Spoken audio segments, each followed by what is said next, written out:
सानिया गुल प्लाजा, लोग अपनी जान से गए, अपने माल से गए, लोग लापता हो गए। हुकूमत सिंध के कांपे जू तक नहीं रहेंगी। मेयर कराची जो है वो 23 घंटे के बाद जाए वक्फा पर पहुंचे। 17 सालों से पाकिस्तान पीपल्स पार्टी की हुकूमत है सिंध के अंदर। वजीर आला इनका, तमाम तर वजीर मुशीर इनके, कराची में मेयर इनका, डिप्टी मेयर इनका, मगर फायर ब्रिगेड डिपार्टमेंट इसका आज मैं आपको पोस्टमार्टम करके बताता हूँ। भाई, आबादी के लिहाज से 1 लाख की आबादी पर एक फायर स्टेशन होनी चाहिए।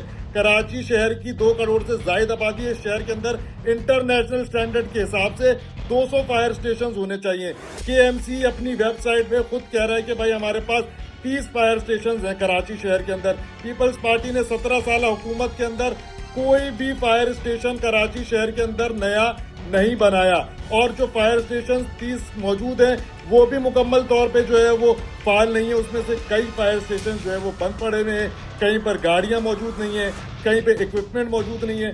और पूरे शहर के अंदर जो गाड़ियां हैं फायर ब्रिगेड की वो तकरीबन 30 से 35 के दरमियान है, और ऑपरेशनल गाड़ियां जो हैं फायर ब्रिगेड की वो सिर्फ 20 से 21 गाड़ियां हैं जो ऑपरेशनल हैं। अब जो फायर स्टेशन है, किसी पर एक गाड़ी मौजूद है, किसी पर एक भी गाड़ी मौजूद नहीं है, कहीं पर इक्विपमेंट मौजूद नहीं है, फोम इनके पास मौजूद नहीं होता, पानी इनके पास मौजूद नहीं होता। जो बेचारे फायर ब्रिगेड के मुलाजमीन है उनको कई कई अरसे से जो है वो फायर रिस्क अलाउंस नहीं मिला।